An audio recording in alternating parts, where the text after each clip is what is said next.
नमस्कार, मैं अंजना और आप देख रहे हैं दिव्य भारत बीएसएम न्यूज। आइए एक नजर डालते हैं आज की बड़ी खबर पर।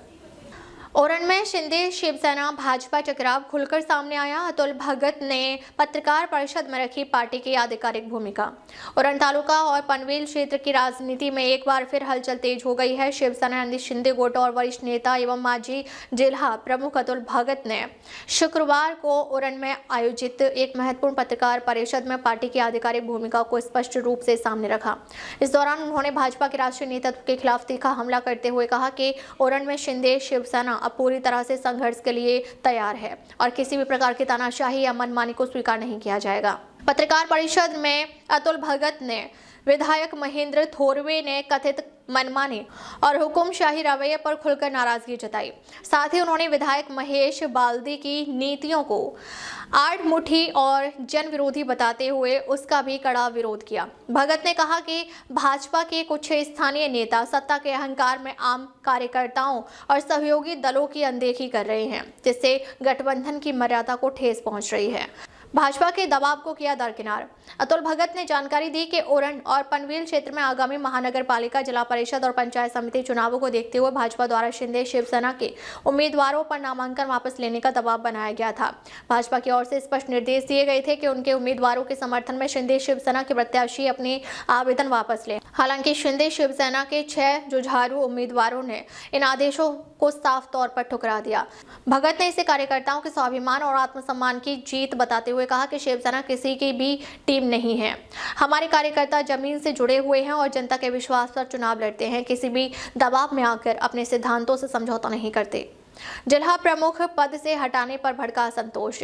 भाजपा और शिंदे शिवसेना के बीच बढ़ती खींचतान का असर संगठनात्मक स्तर पर भी देखने को मिला। महापालिका, जिला परिषद और पंचायत समिति चुनावों से पहले ही अतुल भगत को जिला प्रमुख पद से हटा दिया गया था। उनकी जगह विनोद साबले को प्रभारी जिला प्रमुख नियुक्त किया गया। इस निर्णय के बाद पार्टी के भीतर असंतोष खुलकर सामने आया। शिंदे शिवसेना के करीब 40 पदाधिकारियों ने सामूहिक इस्तीफा देकर अपने गुस्से और नाराजगी का इजहार किया। अतुल भगत ने पत्रकार परिषद में कहा कि यह केवल पद का सवाल नहीं है, बल्कि कार्यकर्ताओं के सम्मान और लोकतांत्रिक प्रक्रिया का मुद्दा है। बिना किसी चर्चा और कारण बताए अनुभवी पदाधिकारियों को हटाना संगठन के लिए घातक है। मनमानी के खिलाफ संघर्ष जारी रहेगा। पत्रकारों से बातचीत करते हुए अतुल भगत ने 2 टूक शब्दों में कहा कि विधायक महेंद्र थोरवे का कार्यशैली तानाशाही प्रवृत्ति को दर्शाती है। विकास कार्यों में पारदर्शिता की कमी, स्थानीय कार्यकर्ताओं की अनदेखी और निर्णयों में एक तरफापन अब बर्दाश्त नहीं किया जाएगा। उन्होंने विधायक महेश बाल्दी पर भी निशाना साधते हुए कहा कि उनकी नीतियां जमीनी हकीकत से दूर हैं और जनता की समस्याओं का समाधान करने में असफल रही हैं।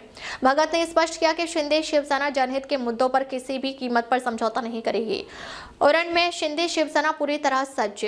अतुल भगत ने यह भी ऐलान किया कि उरण में भाजपा के स्थानीय नेतृत्व के खिलाफ शिंदे शिवसेना पूरी ताकत से मैदान में उतरेगी। उन्होंने कहा कि आगामी चुनाव केवल सत्ता का नहीं, बल्कि जनता के अधिकारों और स्वाभिमान का चुनाव होगा। उन्होंने कार्यकर्ताओं से अपील की कि वे किसी भी दबाव या प्रलोभन में ना आए और संगठन को मजबूत करते हुए जनता के बीच जाएं। शिवसेना की ताकत उसके कार्यकर्ता हैं। अगर कार्यकर्ता एकजुट रहे तो कोई भी ताकत हमें रोक नहीं सकती, ऐसा विश्वास उन्होंने व्यक्त किया। गठबंधन की राजनीति पर सवाल। इस पूरे घटनाक्रम ने महायुति के भीतर चल रही हिंसा को उजागर कर दिया है। जहां एक और चुनावों से पहले गठबंधन को मजबूत करने की बात कही जा रही है, वहीं दूसरी ओर जमीनी स्तर पर सहयोगी दलों के बीच असंतोष बढ़ता जा रहा है। अतुल भगत की पत्रकार परिषद को इसी असंतोष की मुखर अभिव्यक्ति माना जा रहा है। निष्कर्ष, उरण में हुई इस पत्रकार परिषद ने साफ संकेत दे दिया है कि आने वाले दिनों में स्थानीय राजनीति और अधिक गरमाने वाली है। शिंदे शिवसेना और भाजपा के बीच बढ़ती दरार का सीधा असर आगामी महानगर पालिका, जिला परिषद और पंचायत समिति चुनावों पर पड़ सकता है। अतुल भगत ने अपनी बात को मजबूती से रखते हुए यह संदेश दिया है कि शिंदे शिवसेना अब किसी भी प्रकार की मनमानी, तानाशाही और दबाव की राजनीति को स्वीकार नहीं करेगी। जनता के मुद्दे, कार्यकर्ताओं का सम्मान और संगठन की स्वायत्तता, इन्हीं बिंदुओं पर पार्टी आगे की लड़ाई लड़ेगी। अब तक के लिए बस इतना ही। फिर मिलते हैं एक ऐसी ही बड़ी खबर के साथ। तब तक के लिए नमस्कार और देखते रहिए दिव्य भारत बीएसएम न्यूज।